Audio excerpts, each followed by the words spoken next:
Friends, welcome to టెక్పే. ఫోన్పేలో మనం daily ఎంత అమౌంట్ని వేరే వాళ్ళకి ట్రాన్స్ఫర్ చేయగలం, ఆ లిమిట్ ఎంత అన్న విషయాన్ని మనం ఏ విధంగా తెలుసుకోవాలో ఈ వీడియోలో మనం చూడబోతున్నాం. చిన్న ఇంట్రో తర్వాత మనం వీడియోలో పూర్తి వివరాలని చూద్దాం.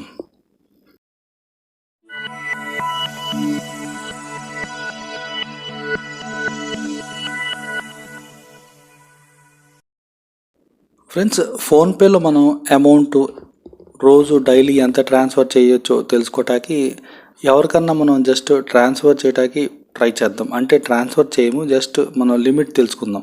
ఇక్కడ మనకి ఇంకా చాలా సులభంగా తెలుసుకోవటానికి ఎవరికన్నా మనం ట్రాన్స్ఫర్ చేయడానికి వాళ్ళ అకౌంట్ నెంబర్ మనం యాడ్ చేసుకొని ఉంటాం చూడండి. ఆ అకౌంట్ నెంబర్కి వెళ్తే ఇంకా సులభంగా తెలుస్తుంది అనమాట. ఇక్కడ చూడండి, ఎవరిదో ఒకటిది నేను అకౌంట్ నెంబర్ని ఇక్కడ సెలెక్ట్ చేసుకుంటాను. సెలెక్ట్ చేసుకున్న తర్వాత నా దగ్గర ఇక్కడ ఫోన్పేలో 2 అకౌంట్స్ అయితే ఉన్నాయి. ఒకటైతే బ్యాంక్ ఆఫ్ ఇండియా, రెండోది అయితే పేటిఎం అనమాట.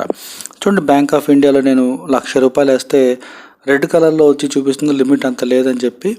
సో ఇక్కడ మనం ఎంత పంపించగలం బ్యాంక్ ఆఫ్ ఇండియాతో అని చెప్పి చూస్తే కనుక మీరు చూడండి, ఇక్కడ ₹10,000 మాత్రమే డైలీ ట్రాన్సాక్షన్ అయితే చేయగలం అనమాట.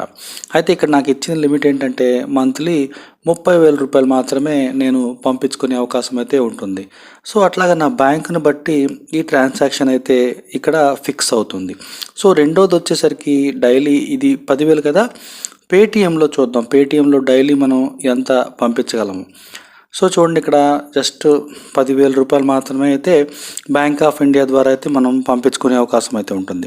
అదే పేటిఎం అకౌంట్లో చూసుకుంటే కనుక డైలీ ₹1,00,000 దాకా అయితే మనం మన ఫోన్పే ద్వారా ఎవరికన్నా ట్రాన్స్ఫర్ చేయొచ్చు అనమాట. సో ఇది దాదాపుగా 2,00,000 దాకా అయితే నాకు లిమిట్ ఇచ్చారు. నెలలో నేను 2,00,000 దాకా ఎవరికన్నా ట్రాన్స్ఫర్ చేసుకోవచ్చు అనమాట. ఇదంతా కూడా మన బ్యాంకును బట్టి డిపెండ్ అయి ఉంటుంది. సో చూశారు కదా ఫ్రెండ్స్, చాలా సులభంగా మనం ఎంత ట్రాన్స్ఫర్ చేయొచ్చో చూసుకోవచ్చు అనమాట. Thank you friends. వీడియోని లైక్ చేయడం మాత్రం మర్చిపోవద్దు.